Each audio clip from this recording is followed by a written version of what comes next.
I'm about to be predicting every NBA playoff team's first round series. Tons of superstars have a legitimate shot to win their first ring.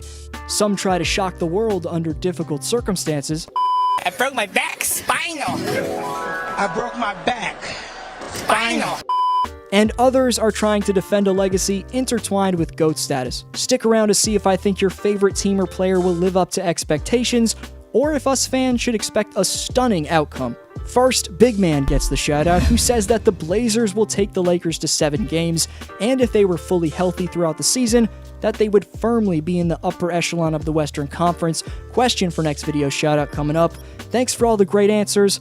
Y'all make up the best Hoops Talk community on YouTube. We'll start with the 4th versus 5th seeds in each conference, starting with the East, and work our way to the 1st versus 8th seeds. That means the TJ Warren, Jimmy Butler back and forth battle that's sure to ensue headlines the first matchup I'll be predicting. In the past, Butler and Warren's proved to be one of the best rivalries in basketball, and it's about to get even more heated, given the Pacers are missing an absolute beast in Domantas Sabonis, who really makes everything tick for them. They'll have to rely on a combination out on the perimeter of, yes, a Michael Jordan-like TJ Warren, but a pretty rusty Victor Oladipo, who struggled with his consistency. While there's respect to be given to what the Pacers have going for them at full strength, they'll miss the services of the man in the middle who makes everything work for them. So, dominant Miami Heat duo Jimmy Butler and Bam Adebayo, surrounded by a young core of snipers and phenoms, plus talented veterans Andre Iguodala and former All-Star Goran Dragic, put the Pacers to bed in 6 games. Officially the Cinderella story team of the 2019-20 season, with the talented up-and-coming Grizzlies eliminated, is the OKC Thunder. The revamped Chris Paul has potentially proved his former team wrong for giving up on him this season, but now he's set out for legitimate revenge on the Houston Rockets. For the first few games of this series, we won't see Russell Westbrook, and look for CP3 to take advantage in every single outing Russ sits out. I expect Paul to find a scarily focused zone and play incredibly motivated basketball. However, it won't be easy. This series goes 7 games because of Paul going off, but OKC, unfortunately, is going up against an offensive powerhouse. Austin Rivers will be an X factor for Houston, but here's what this matchup comes down to. Does OKC have anyone capable of not getting exposed while consistently slowing down Harden from getting into the lane? If Shai Gilgeous-Alexander puts on a defensive clinic, then maybe, but I'm still picking the beastly beard-led Rockets to ultimately get it done. Rockets in 7. 3 words sting fans in the city of brotherly love in 2020. No Ben Simmons. One of the top slashers and wing defenders in our game is out yet again. After headlining my top 10 players returning to the lineup video right before the scrimmages, Ben Simmons was forced to have knee surgery and is out for the year. That means 2 of the best up-and-coming wing players in the game today, in the electric Jason Tatum and Jaylen Brown, can essentially do whatever they want. What many underrate about Ben Simmons is what he adds to Philly's perimeter defense. Other than Tobias Harris, I don't see anyone coming close to bothering Boston's lengthy young stars. I do think Embiid dominates, given the Celtics don't have anyone to stop him, but you can't forget Boston has 4 17-plus point scorers. Kemba Walker and Gordon Hayward provide the Tatum-Brown combo some above-average scoring relief. Celts in 5.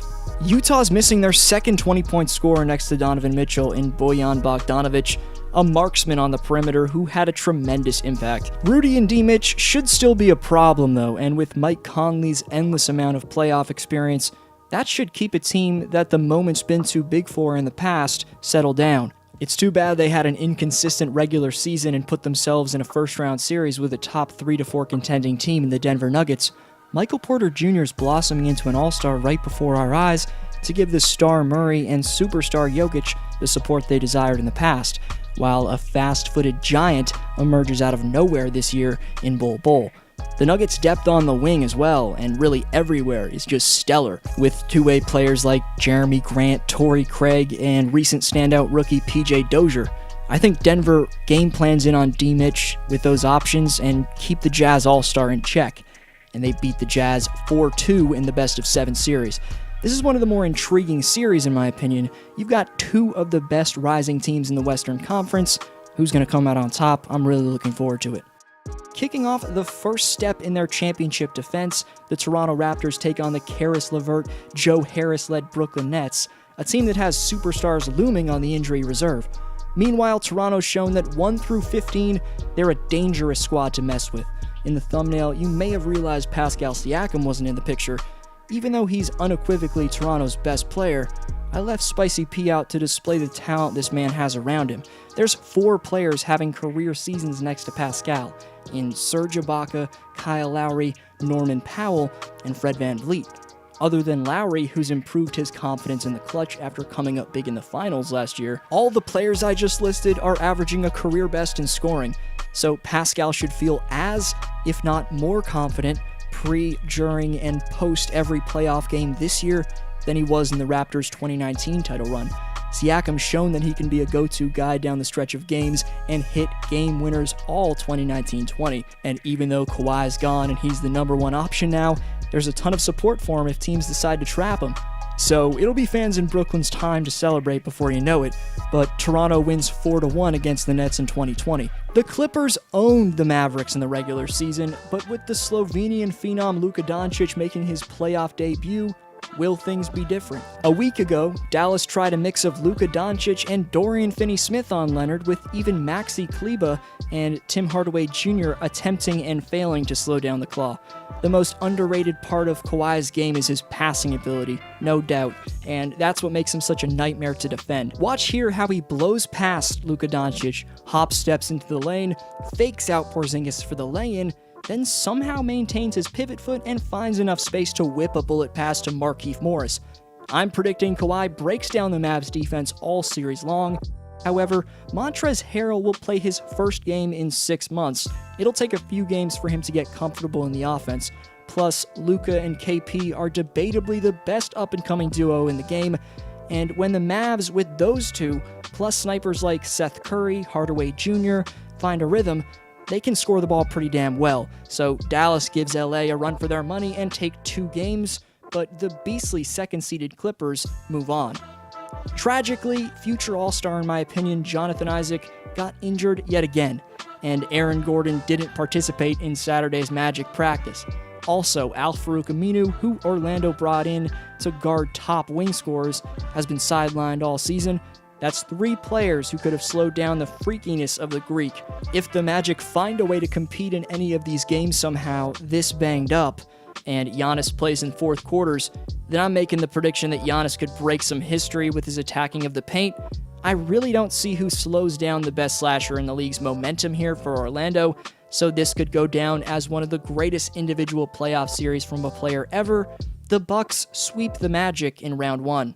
Saving the most intriguing series for last, Dame time, injured but determined CJ McCollum, and the center who's returned to look like a bona fide all-star, combined to lead an incredibly dangerous 8th-seeded Blazer team. If you tuned into my last video, or just aren't living under a rock, then you know how generationally great Lillard's been playing right now. However, this isn't a one-man show or a team that's top-heavy by any stretch, because the return of Yusuf Nurkic allows starter-caliber center Hassan Whiteside to move to the bench, giving them the depth to match players like Dwight Howard, JaVale McGee, and of course Anthony Davis. Also, Carmelo Anthony is looking as smooth as he's ever been in his career and is facing his old buddy LeBron in a playoff series for the first time since 2013.